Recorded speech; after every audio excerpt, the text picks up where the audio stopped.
Hey, so I'm still out here in the jungle from my Karuba review, but I had to talk about this while I was thinking about it. Last night we played Time Stories Expedition Endurance. Now, over the years, I've tried to decide what is my favorite game. What is your favorite game? You know, it's Caverna, then it's Agricola, then it's Imperial Assault, then it's, I know, varied taste and all that kind of stuff. But here's the thing. I always forget until we play one. My favorite game of all time is Time Stories. The deal is, why it's hard to remember that that's my favorite game is because each adventure is a one and done. If you had like a neuralizer from Men in Black or something like that, you would use it for two reasons. One, so you could watch Sixth Sense over and over again, you know, kind of like 50 First Dates. And two, so you could play Time Stories over and over again. Each one of these adventures is a one and done. So if you really enjoyed it, well, the bad news is the next one's nothing like it. And this is kind of what happened to us from playing Asylum to playing Marcy Case. It's like, wow, Asylum is crazy. It's this puzzle in the early 1900s in an asylum. The second one is, well, something not that in the recent present in the 90s and stuff like that. So it's not bad. Obviously, all of the Time Stories are excellent games, but the Time Stories we like the least are still better than most games out there. So this one came out, Expedition Endurance. They're going to be two parts. You know how any kind of Time Stories review goes. There's two parts. This is the non-spoiler side, and then of course we'll get the spoiler side at the end. So the non-spoiler side, you know from looking at the box, it's based on the Expedition Endurance, which was a ship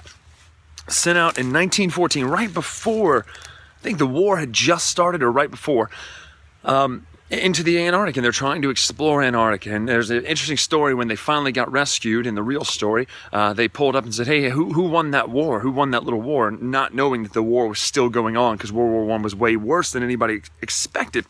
But it's interesting. It's got some new mechanics, and it does a really cool twist that none of the other Time Stories have done. It is really interesting, and I love this new mechanic thing that they put in. It's hard for me to tell you anything about it other than that. You can tell by looking at the back of the box that you've got, you know, stronger kind of ship swarthy guy. You can look and see that you're in ice. The ship is in ice. It's encased in ice, so your adventure is in ice. Now, if you read the articles, this is only a mild spoiler. It's not really a spoiler. If you read the articles on Asmodee, just so you know, I'm going to tell you what the articles say. You know that there's a madness mechanic in it. And there's also, on the front of the box, this is not a spoiler because it's on the front of the box, you see that diary, and on that diary is the yellow sign of Hastur, which tells you, I'll give you a second in case you want to skip this part, it's probably going to have something to do with Lovecraft and Cthulhu and all that sort of mythos. And so, whether it does or not, that's for you to decide. It could be a red herring. It could be as useful as the key in Under the Mask, right?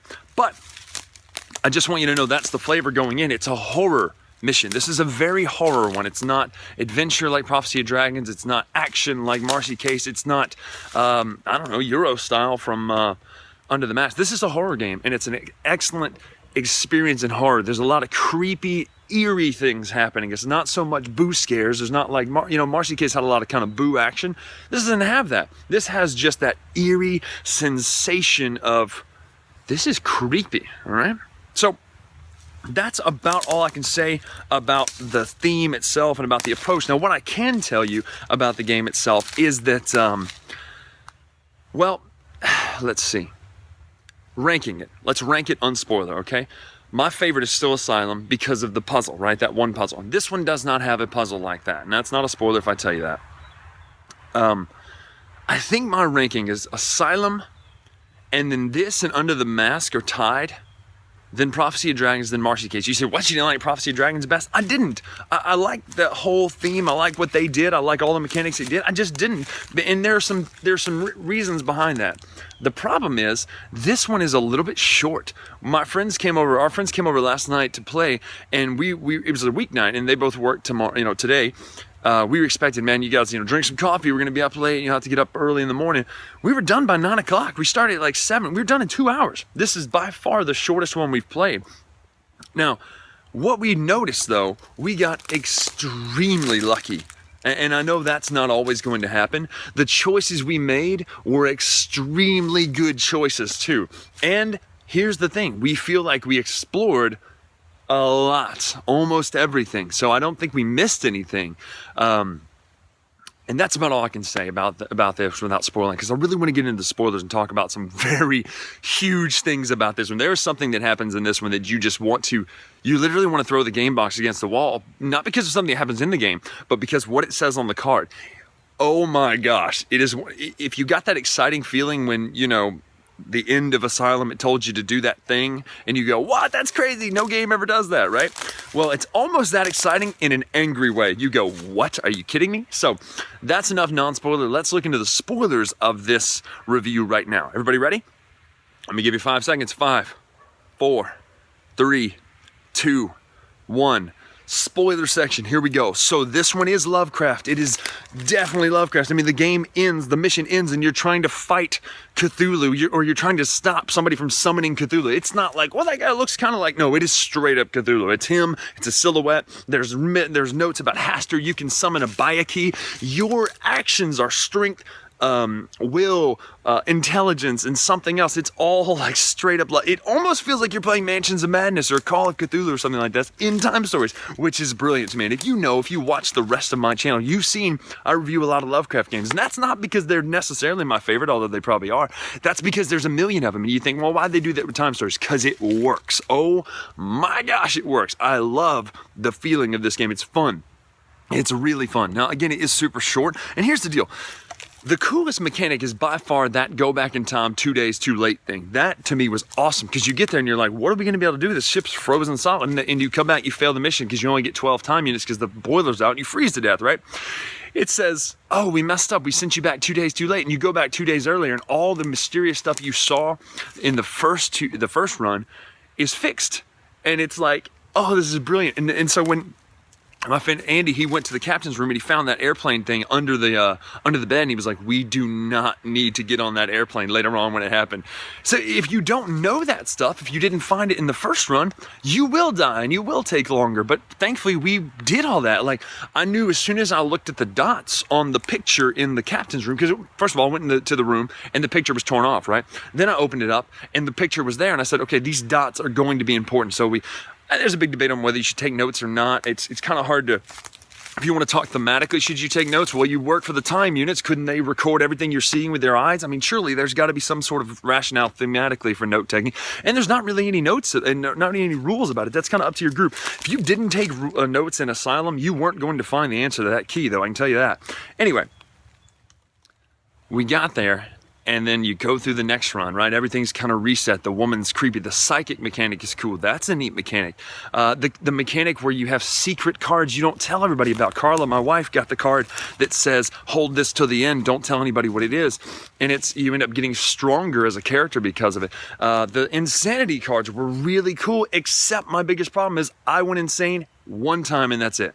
Nothing. We didn't even get the worsening effect. So it was a really cool mechanic that just wasn't used that much, and that's probably everybody's biggest gripe about that. Now, the other thing, and this is the thing I wanted to end on as far as the oh my gosh feeling of how in the world, after every time we play Time Stories, we look at all the cards, we go, wow, this is cool, well, look what we missed. Oh wow, this person from Marcia Case was in Prophecy of Dragons. Wow, there's a Cthulhu altar in Prophecy of Dragons, so we kind of knew ahead of time, right? This one has location 666. If you die in the second half, you go there. You go to turn it over, and when we're looking at the cards, we flip over the first card and it says, warning, do not look at any of these cards after your scenario. So this is not giving you rules for the game. This is giving you rules for life. This is like Jumanji. You're not allowed to look at these cards ever. If you do, you cost your group your tokens, your things that you punched out that were under the game box. You know, the other super secret spoiler, right? You're not allowed to look at these things outside of the game. Now, sure, you could cheat and just do it, but no. We're big rule stickers, except when we do cheat sometimes about, rolling dice. Like, oh, it hit the side of the board, right? Here's the deal.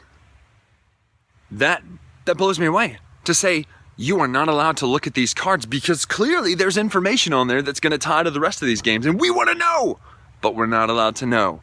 And it just blows me away. That is the coolest thing in the world. That there's just these things that you're not even allowed to look at outside of the game, and it costs your group stuff if you don't.